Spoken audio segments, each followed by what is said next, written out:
Seitz Concerti. I thought they were always the most fun to play because they've got so many different characters. Now, when you play the violin, I think that you play very well. You've got a nice, good posture. I want you to practice not stopping if something doesn't go 100% the way you want it to, okay? Because the truth is, when we stand up to play concerts, sometimes little things might not work, but it doesn't affect how everybody reacts to your music, okay? So just as you get used to doing this is something called through planning. So every night before you go to bed, before you get ready for a concert or something, play through and just get used to not stopping, okay? Just because you play very well, you don't want to let any of those things, because then the pianist has to figure out what's going on and where you are, okay? So, what do you think about when you play music? Do you think about characters or colors or third finger? What do you think about? Like the character of the music, like how fast it goes, how slow it goes, how dramatic.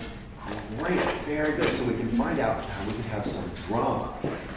And so we're going to talk a little bit about in the opening about making the bow stroke a little stronger for you.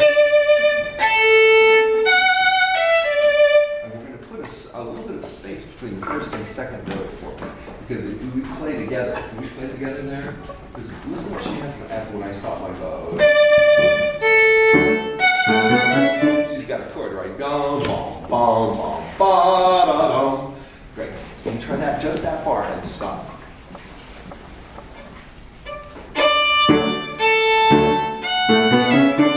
Okay, great, excellent. Now, do you like to clean your room? That's good. I sometimes don't like to clean my room, but when I moved to New York City, I got into cleaning my room a lot because where your bedroom is your living room, is your dining room. So you get used to making your bed every morning. But when I was younger, sometimes I didn't like to clean my room. So Mom would say, go and clean your room. And you play it like your mom's telling you to go clean your room. Go and clean your room.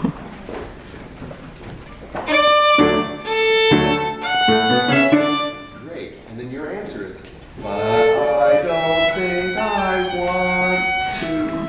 I know what happened if you said that to my mom. Go and clean your room, but I don't think I want to.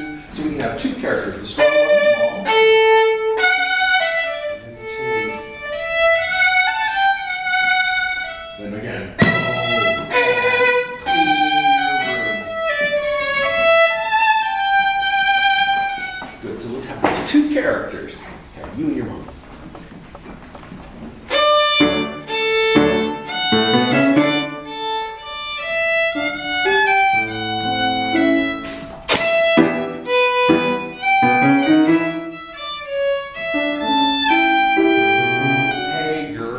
So you guys can see she's already making differences in that wonderful character, okay? Now, you don't have to actually, when you stand up and think, go and clean your room. What it does is sometimes when we get that character in our head, it helps us know what to do with the bow. Because you're right, we want to figure out how to add energy and drama to that piece, okay? Which is good. Now, I was seeing you do some of this. Are you working on your vibrato? Okay, good. Don't be afraid to use your vibrato. Do it every night. I heard sometimes in the middle section a little bit. I heard a couple of wiggles, okay? So can you do this for me with your left hand? You say, Mom, I mean. Okay, good. So that we keep our vibrato going, because that's going to be one of the things, one of the tools you can add for expression, right? Good. Can you play this first note?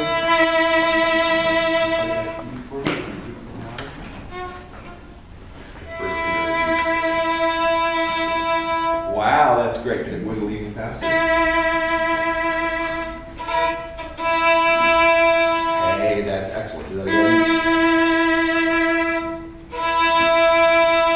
Great, because vibrato is one of those things that makes you sound like an adult when you do vibrato. When I was little, I always thought there were a couple of different types of vibrato, and I didn't know what they were. So I was playing Suzuki Allegro. You know this piece? And my mom was washing the dishes and she heard me going.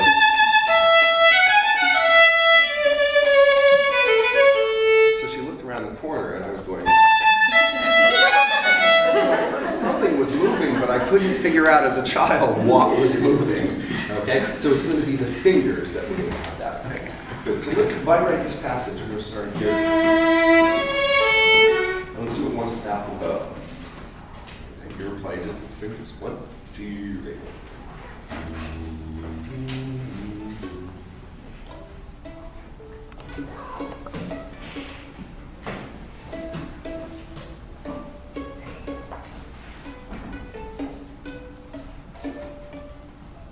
Hey, great. I see really good motion in your vibrato. Can you try that for us? Like with the bow, of course.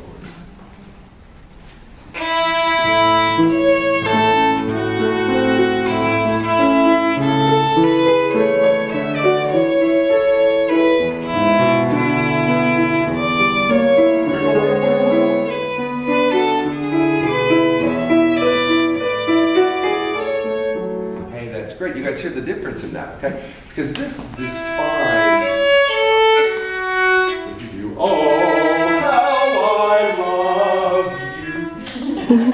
So we change the character because we were talking about being dramatic, okay? So one of the ways we can be dramatic sometimes is to be very lyrical, and I think this is the most singing part of the piece. Can you and I, can we all three do that together? I love you, vibrato. You turn it on, right?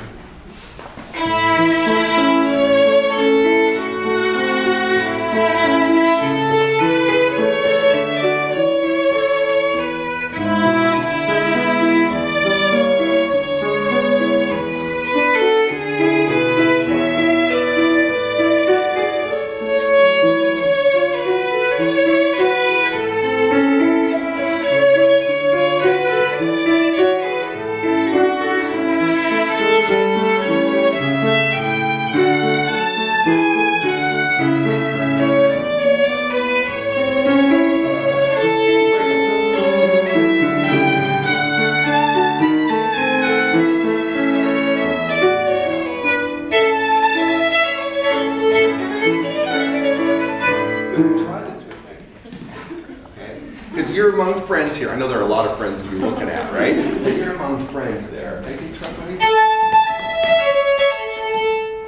2, ready, go!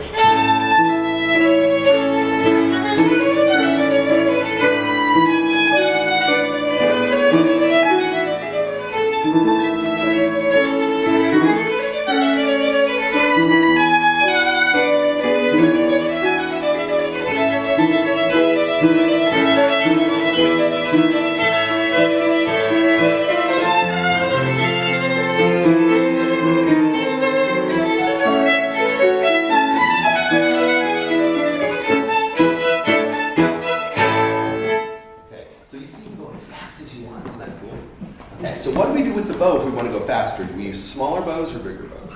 Smaller. Smaller bows, okay? So the faster we go, the smaller the bow. Can you say that? The faster the bow, the smaller the bow. You're right. The faster we go, the smaller the bow. Can you say that? The faster we go, the smaller the bow. Very good. Because if we try to do, we'd be kind of all over the place, right? So we use smaller bows.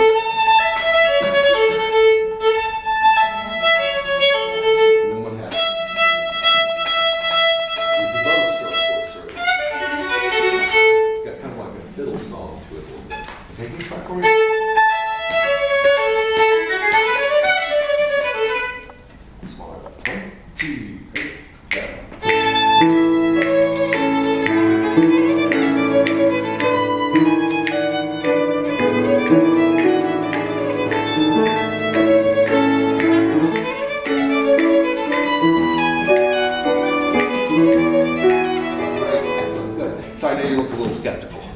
Okay, good. So one of the things we can do is figure out how much more weight we can have into the bow. Can I take how your violin from here? Is it okay to set it on the piano? Some places don't let you set anything on the piano. That's what I'm asking. In Japan, you don't. You're not allowed to move the piano. Somebody comes out with white gloves and moves it. It's really, really great. But can you give me a hold of the tip for me?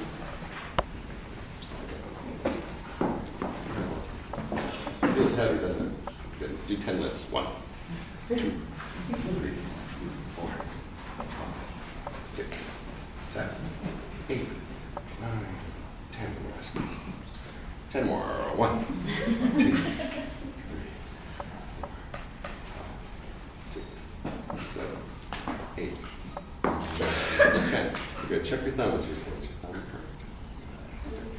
See if we can have a little bit more space there. There we go. Good. 10 more. 1, 2, 3, 4, 6, 7, 8, 9, 10, and rest. Good. You're too young for Jane Fonda, but do one more. Good. Feel the burn. 1, 2, 3, 4, 5, 6, 7, 8, 9, 10. Very good. Keep your bow hold like that. You play for us this section.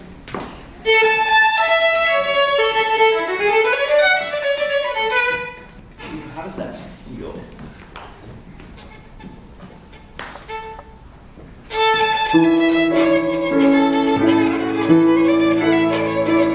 Good. And what I want you to do is pretend you've got glue on the string, ready? And you're stuck all right there.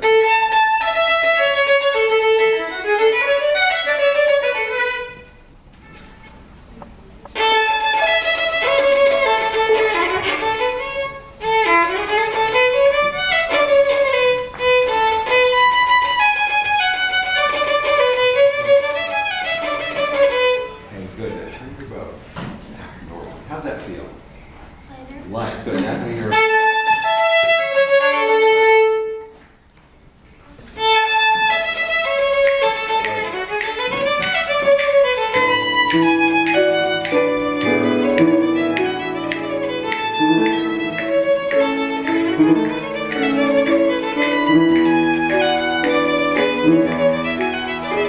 Okay, great. You guys hear the difference in that sound. Do you know why that sound was bigger? Because you practice with a heavier tip, right? Because when we generally hold the bow, which is the heaviest part of the bow? The prop, right? Because that's where all the power is. So what you're doing right now is you're really making a good connection to the string and feeling the weight into the string. Okay, so we really use our arm and weight to sink in. Okay. Good. Now, how old are you? 12. Okay, 12 times I want you to do this every day. Okay, for the next 2 weeks. Okay. Dr. Suzuki always used to give us assignments. Do you know what his assignments were? To practice the bow. We do bow holds, we do all sorts of things. Do you know how many times he would have us do it, repetitions? I gave you 12. Do you know how many he gave me? 10,000. And I always thought that was a figurative speech, you guys. I mean, we should do it. No, it was a very literal thing. So when I went to Japan, I had something that looked a little bit like a claw on my bow holder, it wasn't as relaxed. And I did 250,000 bow exercises in 11 million a month. So if you do 12, you'll be much better. When you do that for me 3 times for me, and each time bigger and bigger sound. 2, 3, go.